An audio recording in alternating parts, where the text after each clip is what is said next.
Hi friends, welcome back to ఆహాబలి రుచి. ఈరోజు మన ఛానల్లో మసాలా మజ్జిగను ఎలా తయారు చేసుకోవాలో చూద్దామండి. చాలా సింపుల్గా స్ట్రీట్ స్టైల్లో టేస్టీగా ఎలా తయారు చేసుకోవాలో చూద్దాం.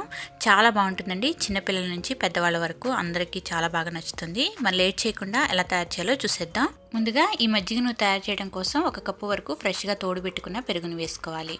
మీగడ లేకుండా చూసి వేసుకోవాలి. పెరుగు వేసుకున్నాక ఇక్కడ నేను కవ్వంతో చిలికి తీసుకుంటున్నానండి. మీరు కావాలంటే మిక్సీలో వేసుకొని గ్రైండ్ చేసి తీసుకోవచ్చు. తర్వాత దీనిలోకి వాటర్ని యాడ్ చేయాలి.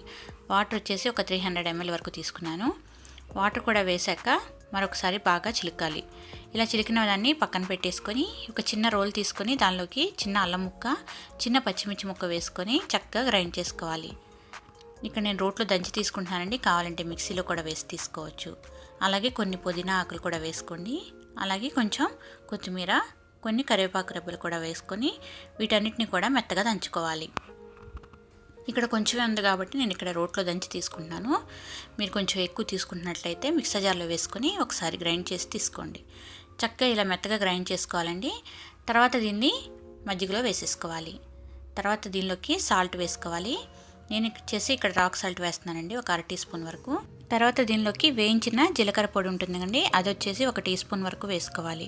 తర్వాత ఫైనల్గా 1 టేబుల్ స్పూన్ వరకు నిమ్మకాయ రసం వేసేసుకొని బాగా ఒకసారి చిలికేసి సర్వ్ చేసేసుకోవడమేనండి. చాలా బాగుంటుంది. ఈ ఎండాకాలంలో బయట నుంచి వచ్చిన వారికి ఇలా ఒకసారి చేసేవండి. కడుపులో చల్లగా ఉంటుంది, అదేవిధంగా శరీరం కూడా చల్లబడుతుంది.